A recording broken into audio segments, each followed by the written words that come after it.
Pemirsa, kenaikan harga bahan pokok beras dan cabai menjadi kekhawatiran masyarakat, terutama bagi pemilik rumah makan. Mereka mengaku alami penurunan omset hingga 50% akibat kenaikan harga tersebut.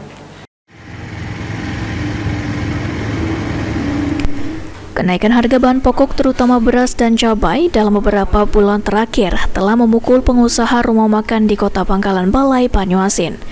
Salah satu pengusaha rumah makan yang berada di Pangkalan Balai, Kabupaten Banyuasin, Soekarno, mengatakan bahwa omsetnya turun hingga 50%. Akibat kenaikan harga tersebut, hal ini tentu saja membuat rumah makan milik Soekarno kesulitan untuk mengatur keuangan. Soekarno mengatakan pihaknya tidak mengurangi jatah nasi ataupun racikan dari masakan. Sebab ia tak ingin membuat pelanggan kecewa, dirinya berusaha untuk tetap memberikan pelayanan terbaik kepada pelanggan.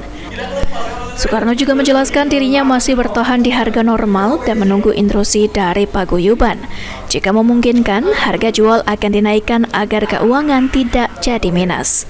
Masih tetap seperti biasa, tetap bertahan dulu. Tidak mengurangi karyawan?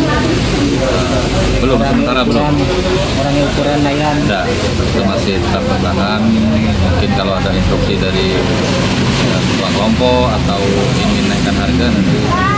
Apa alasan kita tidak mengurangi kualitas dari ini kita? Karena kita ada standar masakan. Kita bisa bertahan, kita pertahankan. Soekarno berharap pemerintah dapat segera turun tangan untuk menstabilkan harga bahan pokok. Suryadi, PAL TV.